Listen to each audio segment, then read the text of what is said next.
Okay, so we're continuing with our economics lectures. We're in the middle of talking about positive externalities and public goods. Now, one positive externality one public good, I should say, one public good that is pretty clear, I think, on its face, is investing in human capital. Now, you might say, well, what's human capital?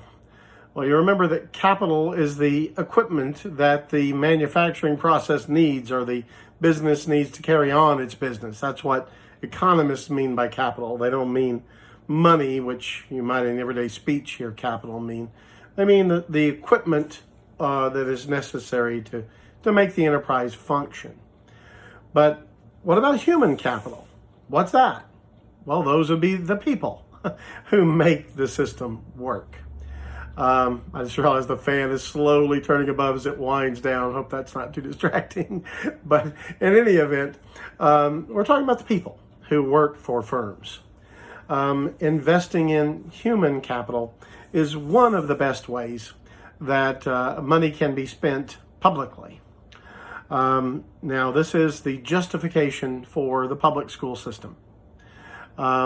It's something that, people spend a great deal of money supporting. Tax money comes from everybody. Even if you don't ever send a kid to the public schools, you do, in fact, have to chip in with your property taxes to support the public schools. And it is the public good nature of public education that makes it economically a reasonable decision to do that. And it's because, obviously, a well-educated workforce is more effective in every aspect of an economy, but is also something that benefits each individual worker. Education is. Take a look in chapter 13 at table 1312. In my second edition, that's page 293. And, there's been a lot of discussion lately about how not everybody needs to go to college. And that's certainly true. There are people who are not, suited to highly advanced academic work. That school is very challenging for them and the like, and it just be a torment to them to make them go to a 4-year degree and have to fight their way through that. But then there are also people who may really love working with their hands in some way that just doesn't require a 4-year college degree. That is certainly true. America needs people who work with their hands. We need auto mechanics and plumbers and people like that. You got to have them in an economy to work. There are always going to be jobs that we need people to do for the welfare of society. They're always going to need to be sanitation engineers picking up the garbage. Always going to have to be people who are willing to do the tough jobs, the risky jobs, climb the light poles to fix the power when it goes out. All those things, and you may not need a 4-year college degree to do that. So there's social goods that come from not getting a lot of advanced formal education. Maybe instead an apprenticeship program to train people in these kind of jobs on the job. So you work under a master electrician, you learn the electrical trade. Or maybe we're talking technical school, not a 4-year college bachelor degree, but a 2-year technical program. So you can be certified in some relatively technologically advanced thing, but you don't need a full 4-year college degree to do those things. So those can be very good social goods. That being said, look at table 13.2. And if you're talking about it in strictly economic terms, if you can go to 4-year college, pure economics says this is probably the way you should go. Look at the median weekly earnings, full-time workers over the age of 25. So these are people a few years out of college and above. If you didn't graduate from high school, the average median weekly earnings are $488 per week. If you're looking at someone with just a high school diploma, no education beyond that, the average weekly earnings are $668 a week. You're looking at someone who holds a 4-year bachelor's degree, the average earnings are $1,101 per week. So you can see that we're talking about maybe 8 times as much in the way of income for the person with a 4-year bachelor's degree over the person who didn't successfully graduate from high school. 8 times the income. That says something about how the market values well-educated human capital. Like I said, I don't mean to disparage the jobs that don't require a bachelor's degree. They're very important jobs, but they're not compensated by the market, the labor market, remotely as well as those that require a 4-year bachelor's degree. So there's looking at that. So society gains all kinds of advantages from a well-educated workforce.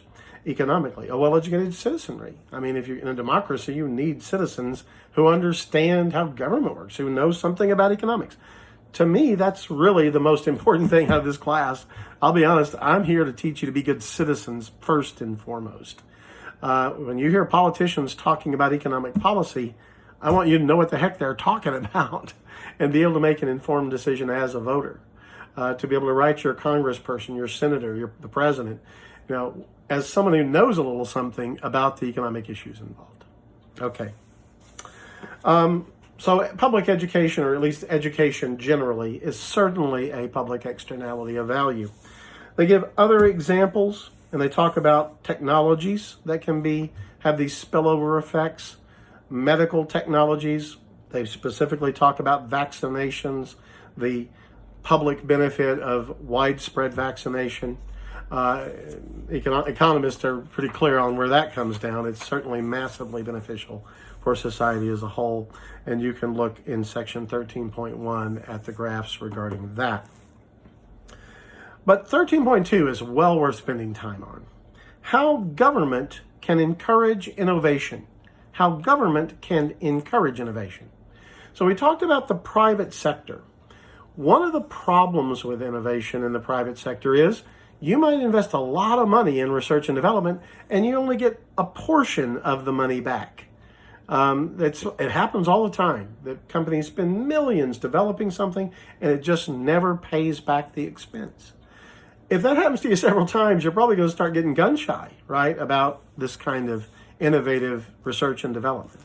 What can the government do to encourage that? Well, the number one way is to secure intellectual property rights. Because the real terrifying idea, if you're in business and you come up with an innovation, a new idea that is good, that somebody's going to swoop in and steal the benefit to you of it. You come up with a brand new drug, and then somebody says, hey, I can make one like that. And they copy your drug pretty close to exactly, and they put it on the market, and they undercut you. And you spent years developing it, and they come in out of nowhere, make a drug just like it, and steal the return on investment you were looking for. So we've got to protect intellectual property rights so that only the people who have invested in the research and development, come up with the innovation, for at least a period of time, get to benefit from it. And that's what patents are all about. Remember, we talked about patent law. You come up with innovation, you submit it to the patent office in D.C. If it is truly an innovation, if it's a brand new idea and not just a minor modification of somebody else's already patented idea, you get a patent, and for 25 years, you have exclusive right to do that.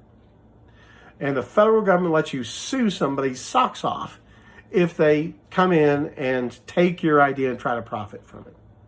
So patent rights are a way to protect innovation. We don't want people spending lots of money coming up with a new idea and then somebody else gets the benefit from it.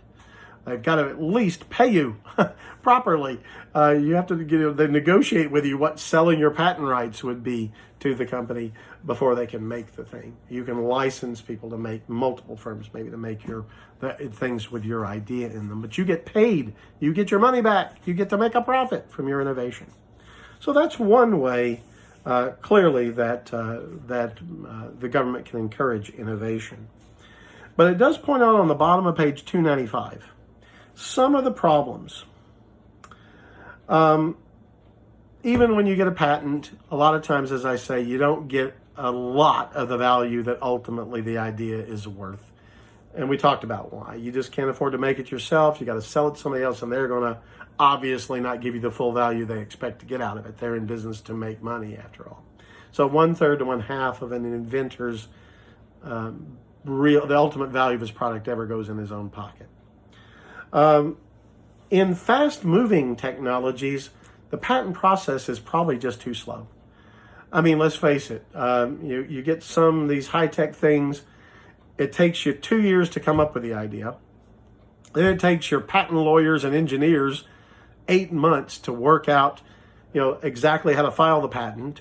And then it goes off to DC to get approval as a patent. And it takes 1.5 years for them to get that done. So between the time you started doing the research until you finally get your patent, it could actually be years. And well, think about smartphones.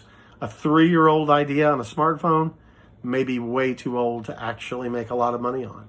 It could be old news by then. Not every new idea can be protected by a patent or a copyright. Remember, they're both intellectual property. A patent is an engineering design. A copyright is a unique intellectual product. It's the book. It's the play. It's the painting. It's the TV show. That can be copyrighted. But the ideas in that copyrighted material can't be copyrighted. If you sell a book on the open market, people can read it and they can talk about your ideas and use the ideas you put in that book any way they want. So you're not always going to get the financial benefit of the innovations in your copyrighted material.